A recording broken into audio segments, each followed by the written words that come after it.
Office से वापस आते ही रवि सीधे बेटे रोहन के कमरे में चले गए और गुस्से में चिल्लाए, यहां आकर अपने लाडले बेटे की करतूत सुन लो। क्या हुआ? दीपिका थोड़ा सहम कर बोली।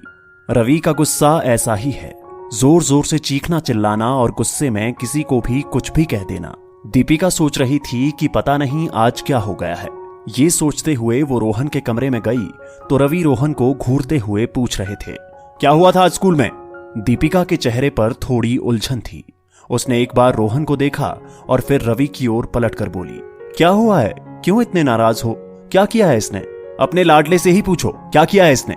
आज इसके स्कूल से फोन आया था कि इसने किसी लड़के के साथ मारपीट की है, इसलिए इसे 2 हफ्ते के लिए स्कूल से निलंबित कर दिया है। कल हम दोनों को स्कूल बुलाया है उस लड़के के अभिभावकों से बात करने के लिए।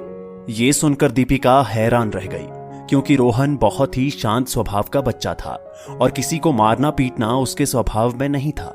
वो दोनों रोहन का मुंह देख रहे थे कि वो अपनी सफाई में कुछ कहेगा, पर रोहन तो सिर झुकाकर एकदम चुपचाप बैठा था। रवि का पारा फिर चढ़ने लगा और वो दीपिका की ओर देखकर बोले, तुम ही पूछो इससे क्या हुआ है, मुझे तो कुछ बताएगा नहीं, मैं दुश्मन हूं ना इसका। और इतना कहकर वो गुस्से में बाहर निकल गए। दीपिका बहुत असमंजस में थी। एक तो उसे ये समझ नहीं आ रहा था कि रोहन ने किया क्या है, दूसरा रवि का व्यवहार उसे और परेशान कर रहा था। कम से कम आज तो वो अपना गुस्सा छोड़कर अपने बेटे से बात करते। हमेशा मुझे आगे कर देते हैं। किशोर अवस्था में है रोहन, 100 तरह की समस्याओं से जूझ रहा होगा, शायद मुझसे भी खुलकर बात ना कर पाए। क्या करूं क्या ना करूं? इसी उधेड़बुन में दीपिका बैठी थी कि रोहन उसके पास आकर उसकी गोद में सिर रखकर लेट गया। दीपिका ने प्यार से उसके सिर पर हाथ फेरा तो उसने महसूस किया कि रोहन अपने आंसू रोकने की कोशिश कर रहा था और इस कोशिश में उसका पूरा शरीर कांप रहा था। दीपिका का कलेजा मुंह को आ गया कि ऐसा क्या हो गया है। किशोर अवस्था में बच्चों का रोना सहज नहीं होता। 15 साल का बच्चा किसी के सामने रोने में अपनी तौहीन समझता है, क्योंकि ये उम्र ऐसी ही होती है जब उसे लगता है कि वो अपनी समस्याएं खुद सुलझा सकता है। पर सच तो ये है कि इस उम्र में ही उसे सबसे ज्यादा मार्गदर्शन की जरूरत होती है। दीपिका बिना कुछ बोले रोहन के सिर पर हाथ फेर रही थी और इंतजार कर रही थी कि जब रोहन का मन शांत हो जाएगा तो वो कुछ बताएगा। तकरीबन 10 मिनट ऐसे ही लेटे रहने के बाद रोहन शायद कुछ संभल चुका था। उठकर बैठने के बाद उसने दीपिका की ओर देखा और बहुत ही धीमी और दृढ़ आवाज में बोला, ममा, आज जो कुछ भी हुआ है उसके लिए स्कूल से मुझे जो भी सजा मिलेगी मुझे मंजूर है, क्योंकि आपने ही मुझे सिखाया है कि गलत काम होता देखकर चुप रहने वाला भी उतना ही दोषी होता है जितना गलत काम करने वाला।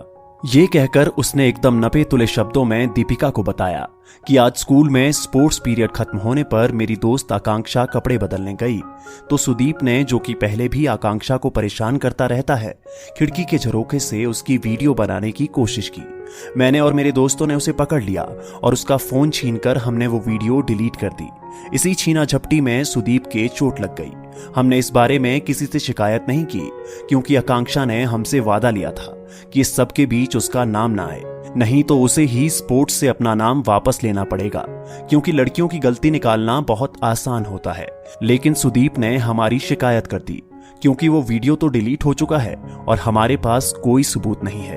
अपनी बात कहकर रोहन अपने कमरे में चला गया और दीपिका ने नजर उठाकर देखा तो उनके पास खड़े रवि सारी बातें सुन रहे थे। अब तक उनको भी ये बात समझ आ चुकी थी कि रोहन और उसके दोस्तों की कोई गलती नहीं थी। उन्होंने दीपिका का हाथ अपने हाथों में लिया और बोले, चिंता मत करो, कुछ नहीं होगा रोहन को, कल मैं बात करूंगा प्रिंसिपल से। जैसे तैसे रात बीती और अगले दिन प्रिंसिपल के ऑफिस में सारे बच्चे और उनके अभिभावक भी खड़े थे। दीपिका ये देखकर हैरान थी कि सुदीप के माँ बाप की त्योरियां ऐसे चढ़ी हुई थीं मानो रोहन और उसके दोस्तों ने पता नहीं कितना बड़ा जुर्म कर दिया हो। उन्हें ये एहसास ही नहीं था कि उनका बेटा कितने गलत रास्ते पर जा रहा है। सबके आ जाने के बाद जब प्रिंसिपल ने बात करनी शुरू की तो रवि ने उनसे इजाजत लेकर सुदीप का फोन मांगा। पहले तो सुदीप ने ये ही झूठ बोल दिया कि वो स्कूल में फोन लेकर नहीं आता, पर उसके बैग की तलाशी में फोन उसके पास निकला। रवि ने फोटो गैलरी में रिसाइकल बिन पर क्लिक किया तो डिलीटेड वीडियो मिल गया। शायद हड़बड़ी में किसी को याद नहीं रहा था कि बिन में डिलीटेड वीडियो होगा। रवि ने बिना कुछ कहे वीडियो प्रिंसिपल के सामने कर दिया।